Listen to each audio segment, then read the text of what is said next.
প্রিয় দর্শক, বলুন তো এটা কি? হয়তো অনেকেই বুঝতে পাচ্ছেন, আবার অনেকে ভাবছেন এটা কি। আসলে এটা হচ্ছে একটি বাবুই পাখির বাসা। ওই যে দূরে যে তাল গাছটি দেখতে পাচ্ছেন, ওই গাছটিতে অনেক পাখির বাসা বেঁধেছে। তো আমি কৌতূহলবশত গাছের নিচে গিয়েছিলাম বাসা দেখার জন্য, একটা ছবি তোলার জন্য। তো এই বাসাটা নিচেই পড়ে পেয়েছি পরিত্যক্ত অবস্থায়। যদিও প্রথমে একটু ভয় পাচ্ছিলাম যে এতে হয়তো সাপ টাপ থাকতে পারে, যেহেতু পাখির বাসা। তো মোটামুটি এটা একটা পরিত্যক্ত বাসা, হয়তো ছিঁড়ে পড়ে গেছে বাতাসে। আমি একটু এটাকে সংরক্ষণ করার জন্য সংগ্রহ করলাম। তো আসলে কত নিখুঁতভাবে একটা পাখি বাসা বাঁধে, আপনি না দেখলে বুঝতে পারবেন না। এত সুন্দর করে বাসা বেঁধেছে, বুনন শৈলী কিন্তু অনেক সুন্দর। আসলে মুখ দিয়ে পা দিয়ে হয়তো তারা এত সুন্দর করে একটি বাসা বেঁধেছে। তো দর্শক, চলুন যে আমরা দেখে আসি তাল গাছে কি পরিমাণ বাসা আছে, পাখি আছে কিনা এ বিষয়ে একটু দেখে আসি। চলুন যাই।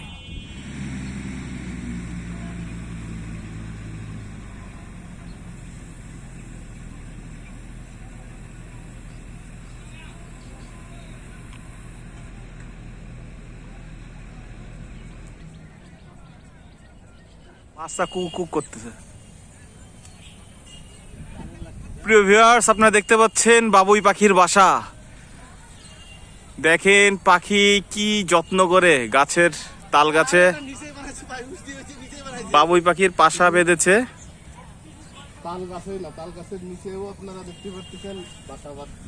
দর্শক, অনেকদিন পরে আমি এই বাবুই পাখির বাসার চোখে পড়লো আমার। এটা হচ্ছে মাগুরা সদরের রামনগরে একটি তাল গাছে, রেল স্টেশনের সামনে।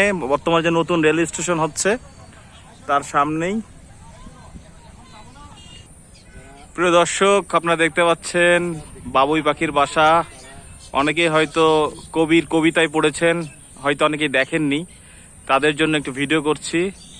এটা দেখতে পাচ্ছেন আপনারা একটি লম্বা তাল গাছের উপরে অনেকগুলা বাসা। আসলে দীর্ঘদিন পর এই বাবুই পাখির বাসার সন্ধান পেলাম, তাই একটু ভিডিওর মাধ্যমে আপনাদেরকে দেখিয়ে রাখছি।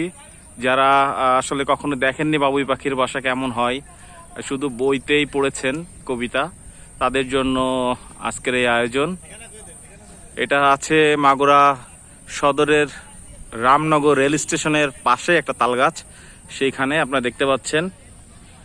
খুবই প্রাকৃতিক সৌন্দর্যপূর্ণ একটি জায়গা। আমরা আজকে হঠাৎ করে এখানে এসেছিলাম, তারই ধারাবাহিকতায় আমরা এই বাবুই পাখির বাসার সন্ধান পেয়েছি। দেখেন বাসাগুলোর মধ্যে কিন্তু প্রচুর পাখি কিচিরমিচির করছে। আমার মনে হচ্ছে পাখিদের বেশ কিছু বাসায় পাখির বাচ্চাও আছে, এই জন্য ছোট ছোট পাখিগুলো কিচিরমিচির করছে। তা আশা করবো যারা বাবুই পাখির বাসায় কখনো দেখেন নাই, তারা বাসাগুলো চিনে রাখলেন। আর যেহেতু আকাশ মেঘাচ্ছন্ন, বৃষ্টি আসতে পারে, আমরা এতটুকুই আজকে দেখাচ্ছি। পরবর্তীতে হয়তো আরও লম্বা কোনো ভিডিও দেখাতে পারবো আপনাদেরকে বাবুই পাখির বাসা সম্পর্কে। তো ভালো থাকবেন সবাই, সুস্থ থাকবেন। ধন্যবাদ সবাইকে।